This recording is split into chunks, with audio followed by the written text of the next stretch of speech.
श्री माणिकलाल उगरचंद शाह, श्रीमती विमल, श्री माणिकलाल शाह की स्मृति में श्री अजीत कुमार माणिकलाल शाह, सौभाग्यवती अनुपमा अजीत कुमार शाह बारामती, श्री शांति कुमार माणिकलाल शाह, सौभाग्यवती नीला शांति कुमार शाह बारामती, श्री प्रशांत प्रेमचंद शाह, सौभाग्यवती चेलना प्रशांत शाह इंदापुर।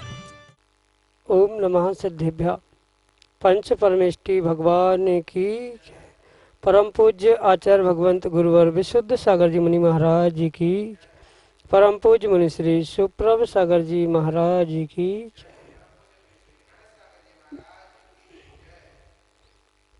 विकल्प जो संसार का ही कारण है। विकल्प छोटा हो चाहे बड़ा हो, लेकिन संसार का ही कारण बताया है। और उस संसार से बचने के लिए आवश्यकता अपने विकल्प को समीचीन बनाने की है।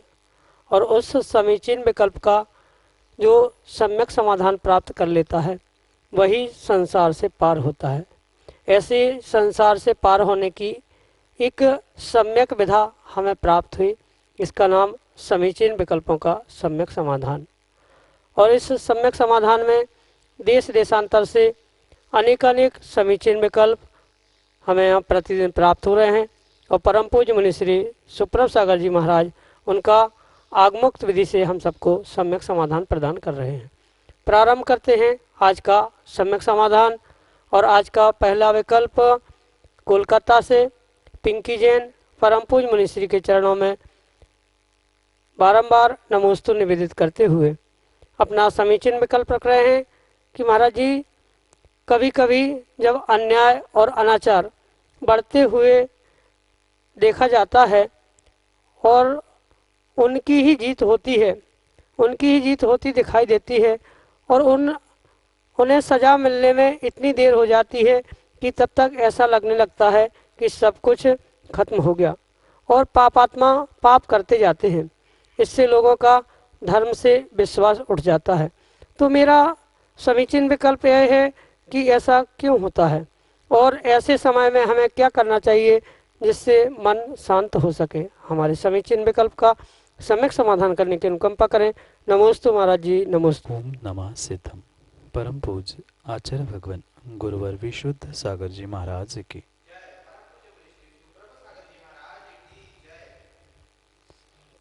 इक्को करेदि कम्मम, इक्को हिंडदीय दीह संसारे, इक्को जायदी मर्दीय तस्य फलम भुंजदि इक्को। बहुत अच्छी बात एकत्व भावना में आचार्य भगवंत कुंद कुंद स्वामी कहते हैं, माँ अकेला ही जीव कर्म करता है और अकेला ही उसे भोगता है। इस संसार में चाहे पुण्य हो, पाप हो, अच्छाई हो, बुराई हो, जो भी उस जीव के साथ घटित हो रही है, परिपूर्ण रूप से उसने किए हुए उस पिछले कर्मों का फल ही उसे वर्तमान में प्राप्त हो रहा है। इसलिए ये परम सत्य बात हमें स्वीकार करनी होगी। जो जीव वर्तमान में अन्याय, अनाचार या दूसरों को पीड़ा देने के कार्य कर रहा है, वह परिपूर्ण रूप से आज नहीं तो कल उसका फल अवश्य ही प्राप्त करेगा। ऐसा कोई भी जीव नहीं है जो इस कर्म सिद्धांत से छूटा हो, अछूता हो। ये जरूर परम सत्य हो सकता है। ऐसा जैसा आपने देखा है ऐसा भी देखने में आ सकता है कि आज अन्याय, अनीति, अनाचार में जीने वाला बहुत सुख से जीता है, उसे कर्म का फल भी नहीं मिलता, उसे शासन, प्रशासन या समाज के लोग भी कुछ भी नहीं कर पाते। इसके पीछे परिपूर्ण रूप से मात्र और मात्र उनका एकमेव पिछले पर्याय के निमित्त से पुण्य कर्म का तीव्र उदय चल रहा है। जो तीव्र पुण्य के उदय में वह वर्तमान में जो पाप कर रहा है वह सबके सामने प्रकट नहीं हो पा रहा है। और इसी कारण से उसने जो वर्तमान में अन्याय, अनीति, अनाचार आदि करके वह जो पापात्मा बन रहा है, वह पापात्मा आने वाले समय के लिए बन रहा है। पर ये भी हमें उन कर्म सिद्धांत से जानना, पहचानना और मानना होगा कि पिछली पर्याय में कहीं ना कहीं उस जीव ने तीव्र पुण्य का काम किया था, इसलिए वर्तमान में उसके पुण्य का उदय चल रहा है। इसलिए आगम में जो पुण्यात्मा पापात्मा इसकी भी व्याख्या की है, उसको भी हमें इस प्रकार से समझना होगा कि जो ये वर्तमान में पुण्य कार्य करने वाला ही पुण्यात्मा होता है और वर्तमान में पाप कार्य करने वाला ही पापात्मा होता है। पर जो वर्तमान में प्रचलित बात है कि पुण्य के भोग को भोगने वाला, पैसे संपत्ति आदि को प्राप्त करने वाला, सभी जगह नाम प्रशंसा प्राप्त करने वाला आदि आदि को ही जो पुण्यात्मा कहा जाता है, सर्वथा ऐसा नहीं है। इसलिए पिछले कर्म के उदय से वर्तमान में पाप करने वाला जीव नियम से आने वाले समय में उसके कर्मों के फल को भोगेगा। ये बात कर्म सिद्धांत की जानते हुए भी हमें अपने मन को ऐसी घटनाओं को या ऐसी परिस्थिति को देखते हुए इस प्रकार से संभालना और समझाना होगा जिसके द्वारा हम अपने मन को बहुत अच्छे से शांत कर सके। क्योंकि ये पक्का मानना, आज नहीं तो कल किसी ना किसी प्रकार से उसे कर्म का फल अवश्य मिलेगा। कभी कभी ऐसा भी कहा जाता है कि अभी उनके पाप का घड़ा भरा नहीं है। ये जैसे सामान्य रूप से कहावत है, ऐसे ही जो पिछले तीव्र पुण्य कर्म के उदय में पाप कर रहा है, उस तीव्र पुण्य कर्म के उदय में पाप करने वाले को परिपूर्ण रूप से उस के फल को प्राप्त करने की शक्ति प्राप्त नहीं हो पा रही है, ऐसा कह दो, या तीव्र पुण्य का उदय होने से उसे पाप उदय में नहीं आ रहा है। पर ये पक्का है, आज नहीं तो कल नियम से उसके पाप का फल उसे नियम से मिलेगा। इसलिए हम ये निर्णय करें, अपने आप को इस प्रकार से शांत करने का प्रयास करें कि हाँ, आज नहीं तो कल कभी ना कभी उसके वह कर्म का उदय आएगा। और ये भी हम ना सोचे कि उसको इसे पाप का, अन्याय अत्याचार का उसे फल मिल जाए, उसको दुख मिल जाए। अगर उसके बारे में ऐसा सोचेंगे तो नियम से हमारे लिए पुनः हम दुख और असात वेदनीय कर्म को ही आमंत्रित करें। इसलिए जब अनीति, अनाचार, अन्याय आदि देखे या स्वयं पे करते होते हुए या अन्य किसी के होते हुए, हम एकमात्र कर्म सिद्धांत को ही ध्यान में रखें और उन कर्म सिद्धांत के द्वारा या प्रथमानियों के अनेक कहानियों को पढ़ते समय उनको सुनने से हम अपने मन को शांत करने का प्रयास करें। ये निर्णय करें कि जीव को आज नहीं तो कल कभी ना कभी कर्म का फल मिलेगा और अवश्य ही मिलेगा। इसलिए उस वर्तमान के पुण्य के उदय में वह अपने पाप के फल को प्राप्त नहीं कर पा रहा है। पर यह भी सत्य है, जितना जीव विशेष पाप करता है वह पुण्य के उदय में ही करता है। पापी जीव तीव्र पाप करने की शक्ति नहीं रखता। जैसे आगम ग्रंथों में तीव्र पुण्यात्मा यानी उत्तम सहनधारी ही 7वें नरक जाने की व्यवस्था को प्राप्त करने वाला होता है, ऐसे ही वर्तमान की अपेक्षा से जो तीव्र पुण्य के उदय में जीने वाला जीव है, वही अन्याय, अत्याचार, अनाचार आदि करते हुए उसको ढाक के अपने आप को धर्मात्मा या बहुत अच्छा दिखाने का प्रयास करता है। पर वह पापी था, है और रहेगा। वह आने वाले समय में उसे कर्म सिद्धांत के द्वारा पता चल जाएगा और उसका जो हो सो हो। पर हम अपने आप को शांत करने को पुराने जो कथानक या पुराण ग्रंथों में बहुत सारे जीवों की, अंजना सती, सीता, द्रौपदी आदि आदि जीवों के प्रति उनके कथानक पढ़ते हुए ही हम अपने आप को शांत कर सकते हैं। अन्य किसी प्रकार से शांत करने की कोई व्यवस्था नहीं है। कर्म सिद्धांत को जाने, माने और पहचाने, तभी हम अपने आप में शांत हो सकते हैं। यही आपके लिए सम्यक समाज। अगले समीचीन विकल्प के लिए आष्टा मध्य प्रदेश से डॉक्टर मगन जैन, श्रीमती चंदा जैन परम पूज्य मुनिश्री के चरणों में त्रिकाल त्रिभक्ति पूर्वक कोटि कोटि नमोस्तु निवेदित करते हुए अपना समीचीन विकल्प रख रहे हैं कि महाराज जी, मोह और अज्ञान से की गई प्रत्येक क्रिया का फल क्षणिक सुख, जो कि कालांतर में दुख ही होता है। अस्तु हम संसारी इन क्रियाओं से समीचीनता को कैसे प्राप्त करें? हमारे समीचीन विकल्प का सम्यक समाधान करने की अनुकंपा करें।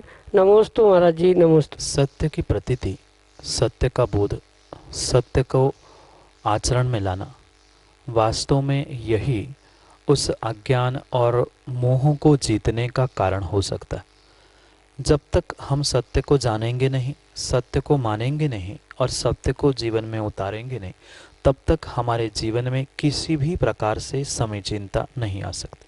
सत्य का मतलब किंचित भी डॉक्टर साहब किसी भी प्रकार से मात्र वचनों का सत्य या किसी बोलने कहने के लिए सच आदि नहीं है, अपितु जो सम्यक प्रकार से हमारा विचार, हमारी सोच, हमारी क्रिया है, जब तक उसमें सम्यकता नहीं आएगी, समीचीनता नहीं आएगी, तब तक वह समीचीन रूप से क्रिया में क्रियान्वित नहीं होती। इसलिए सबसे पहले हमें अगर अपनी क्रियाओं में समीचीनता लानी है तो सबसे पहला कारण संसारी जीवों के लिए अपनी सोच को समीचीन करना होगा या सोच को सम्यक करना होगा।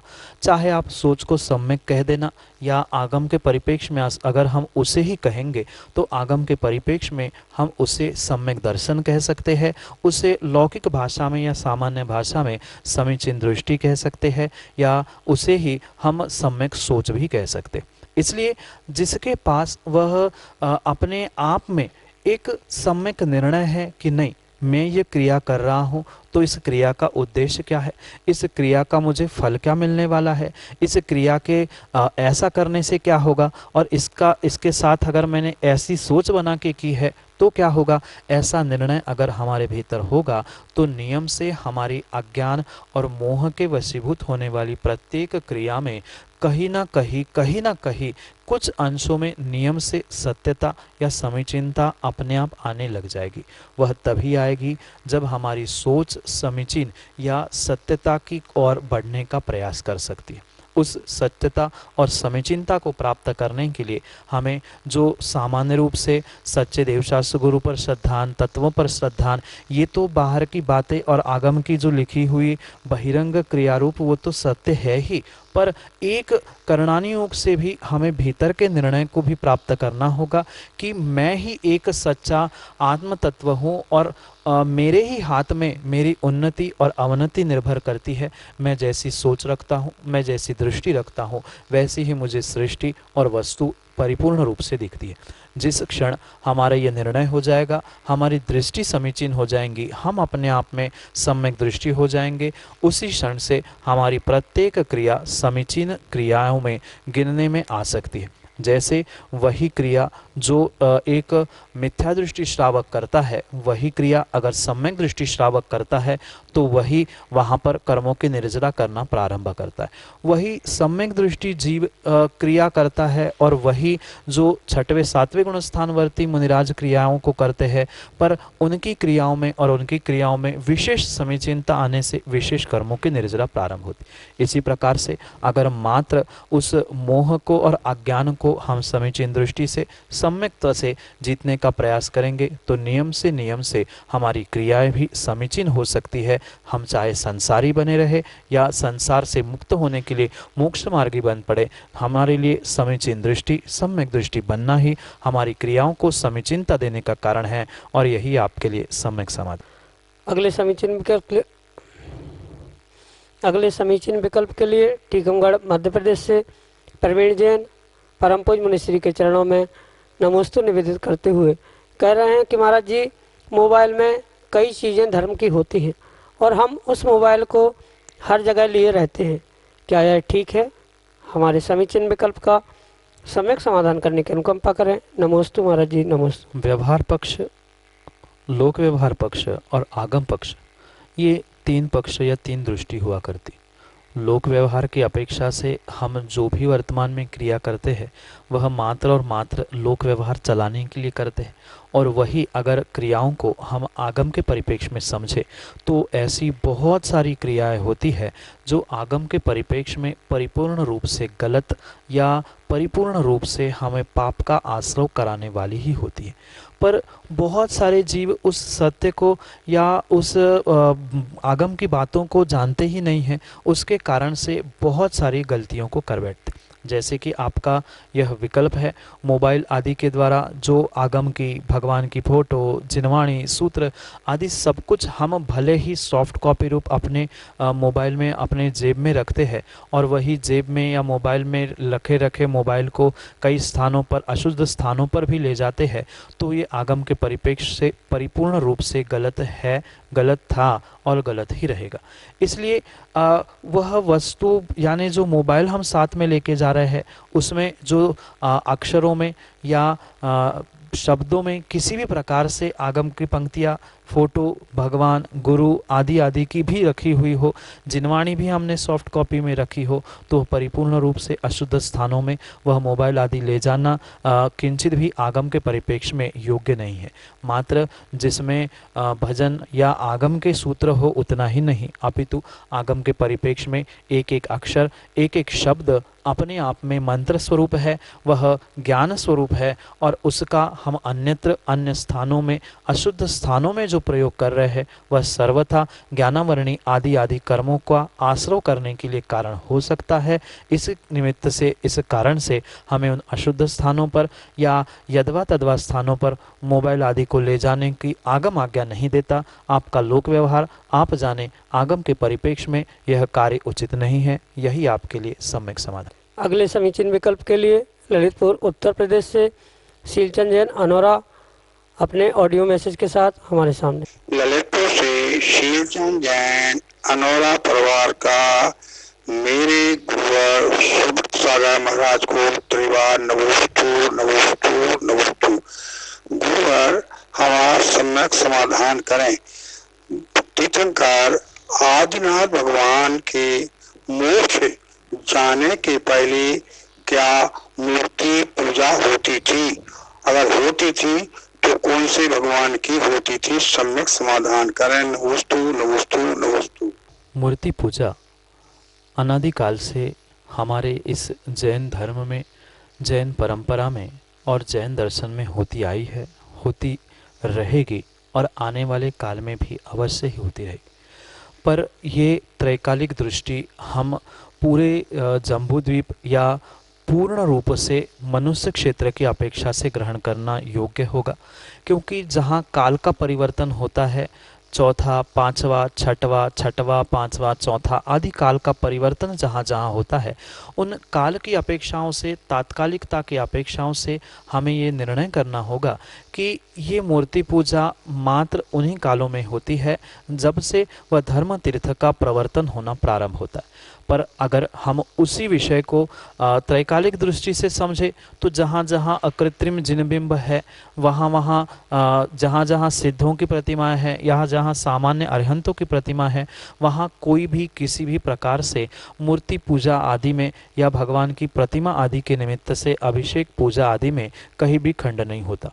पर जैसे कि आपने वर्तमान में अपने 24 के निमित्त से आदिनाथ भगवान के पूर्व काल में पूछा है, उस काल में, उस समय पर यानी चौथे काल से पूर्व किंचित भी धर्म का प्रवर्तन नहीं था और धर्म का प्रवर्तन आदिनाथ भगवान ने ही प्रारंभ किया।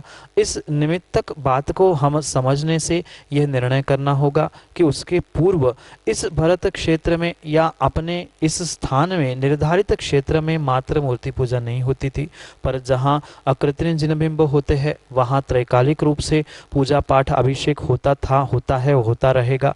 और उसके साथ साथ जहाँ विदेह क्षेत्र आदि है, जहाँ विद्यमान 20 तीर्थंकर रहते हैं, वहाँ भी धर्म तीर्थ सदैव ही रहता है। काल का परिवर्तन 5वें 6वें रूप नहीं होता, इसलिए वहाँ भी वह भगवान की प्रतिमा, मूर्ति आदि की पूजा अभिषेक होता ही है। पर जो आदिनाथ भगवान थे उसके पूर्व कोई धर्म का प्रवर्तन वर्तमान में हमारे भरत क्षेत्र में नहीं होने से वहाँ पर इस काल में यानी वर्तमान के 24 के निमित्त से हम उनके पूर्व यानी आदिनाथ भगवान के पूर्व काल में कोई भी मूर्ति पूजा जो विशेष तीर्थंकर आदि थे उनकी इसलिए नहीं थी क्योंकि काल का वहाँ बदलाव हुआ था। और उसके बाकी सब विषय में 6वें से वह कैसे पहले तक आता है और पहले से कैसे 6वें काल का परिवर्तन होता है, इसके विषय में आपको बहुत अच्छे से ज्ञान है ही, इसलिए उसको ना समझाते हुए सीधा सा आपके प्रश्न का यही उत्तर है कि उस तीर्थंकर आदिनाथ भगवान के पूर्व में कोई वर्तमान के परिप्रेक्ष्य में किंचित भी कोई मूर्ति पूजा नहीं होती थी। पर अगर ये बात हम सर्वथा कह देंगे तो हमारे जैन दर्शन की त्रैकालिकता नष्ट हो जाएगी। इसलिए हम मात्र भरत क्षेत्र की अपेक्षा से नहीं था, पर पूरे मनुष्य क्षेत्र की अपेक्षा से या 3 लोक की अपेक्षा से अकृत्रिम जिनबिंब आदि आदि के निमित्त से विद्यमान 20 तीर्थंकर के विधेय आदि क्षेत्रों के परिणमन आदि के निमित्त से हमें मूर्ति पूजा को त्रैकालिक रूप से स्वीकार करना होगा। पर वर्तमान 24 की अपेक्षा से भगवान आदिनाथ के पूर्व में कोई मूर्ति अभिषेक पूजा नहीं हो पाती थी क्योंकि वहाँ कोई तीर्थंकर का धर्म तीर्थ प्रवर्तन नहीं था, यही आपके लिए सम्यक समाधान। अगले समीचीन विकल्प के लिए एक ऐसा बालक जो 15-16 वर्ष की उम्र में अपने घर परिवार को छोड़कर इस संक्रमण काल में परम पूज्य मुनिश्री के समक्ष रहकर गुरु भक्ति में तल्लीन है, श्रवण कुमार जैन पारस, बानपुर, उत्तर प्रदेश से अपने समीचीन विकल्प के साथ। मैं महाराज जी के चरणों में अपनी तरफ से और अपने परिवार की तरफ से त्रिवार नमोस्तु निवेदित करते हुए निवेदन करूंगा कि मेरे समीचीन विकल्प का सम्यक समाधान देने की कृपा करें। महाराज जी, मेरा विकल्प यह है कि क्या मुनिराज दूसरे मुनिराज को आहार दे सकते हैं, क्योंकि हमने एक मुनिराज को अन्य मुनिराज को आहार देते हुए देखा है। कृपया मेरी इस समस्या का सम्यक समाधान करने की कृपा करें। नमोस्तु महाराज जी, नमोस्तु महाराज जी, नमोस्तु। मुनिराज को आहार देने की योग्यता परिपूर्ण रूप से उस श्रावक विशेष को ही है जो उस नवदा भक्ति से युक्त होता है, साथ साथ उसके तन की शुद्धि के साथ मन की शुद्धि के साथ वस्त्रों की शुद्धि भी जिसके पास होती है, वही श्रावक जिसका कुल व्यवस्थित है, जो परिपूर्ण रूप से शरीर आदि के द्वारा परिपूर्ण रूप से व्यवस्थित है, आगम के परिपेक्ष में जो उस दाता के गुण आदि कहे गए हैं, वो ही श्रावक मात्र, श्रावक हो या श्राविका हो, वे ही मात्र मुनिराज को आहार देने की पात्रता रखते हैं। अन्य कोई भी दिगंबर मुनि को आहार देने की पात्रता आगम के परिपेक्ष में नहीं रखता। जो ये आप प्रश्न पूछ रहे हो, क्या मुनिराज को आहार दे सकता है, मैं तो स्पष्ट रूप से आगम के परिपेक्ष में पूर्वाचार्यों की बात को पुनः बहुत जोर दे के यही कहूँगा कि एक निर्ग्रंथ दिगंबर मुनिराज किसी भी निर्ग्रंथ दिगंबर मुनिराज को आहार ना दे सकते हैं और ना निर्ग्रंथ मुनिराज किसी निर्ग्रंथ मुनिराज से आहार ले सकते। मात्र मुनिराज ही नहीं अपितु आगम में कई ऐसे विशेष पद या ऐसे विशेष नामों का उल्लेख आया है, ऐसे स्थानों का उल्लेख आया है जिनके द्वारा मुनिराज किंचित भी किसी भी प्रकार से उनसे आहार ग्रहण नहीं करते। आहार देने वाले और आहार लेने वाले आगम के परिप्रेक्ष्य में परिपूर्ण रूप से एक दोष के ही पात्र है, क्योंकि जो 46 उस आहार के दोष बताए हैं ऐशना समिति के या 28 मूल गुणों की व्याख्या मुनिराजों के निमित्त से की गई है, परिपूर्ण रूप से इन सभी से यही निष्कर्ष निकलता है कि निर्ग्रंथ मुनिराज मात्र उच्च कुलीन, जिनके कुल में कोई दोष नहीं है, शरीर में कोई दोष नहीं है, जिनकी नवदा भक्ति पूर्ण हुई है, ऐसे कुल के उस श्रावक श्राविका के जिनके पास 2 वस्त्र है उनसे ही आहार ग्रहण कर सकते हैं। जिनके पास मात्र 1 वस्त्र है उससे भी आहार मुनिराज ग्रहण नहीं कर सकते। उन 2 वस्त्रों के विषय में भी हमें समझना होगा। एक अधो वस्त्र और एक उत्तरीय वस्त्र यानी धोती दुपट्टा, मात्र इन दोनों से ही पुरुष वर्ग से और महिलाओं से भी परिपूर्ण रूप से वह अखंड वस्त्र रूप साड़ी से ही आहार ले सकते हैं। अन्य किसी सलवार सूट से, शर्ट पैंट से या किसी अन्य वस्त्रों में मुनिराज आहार नहीं ले सकते। जब ऐसी स्थिति है, श्रावकों से भी वे मात्र धोती दुपट्टा साड़ी आदि ही वस्त्रों से आहार ले सकते हैं, तो क्या निर्वस्त्र से वह कैसे और किस प्रकार से मुनिराज आहार ले सकते हैं और दे भी कैसे सकते। जो शुल्लकों के विषय में भी आगम में कथानक आया है, परिपूर्ण रूप से शुल्लक भी वे ही आहार देते हैं जिनको उत्कृष्ट श्रावक कहा जाता है। शुल्लक का जो दूसरा भेद ऐलक आते हैं, वह ऐलक या कोई आरिका भी मुनिराज को आहार नहीं दे सकती, ना उनसे मुनिराज आहार ग्रहण कर सकते।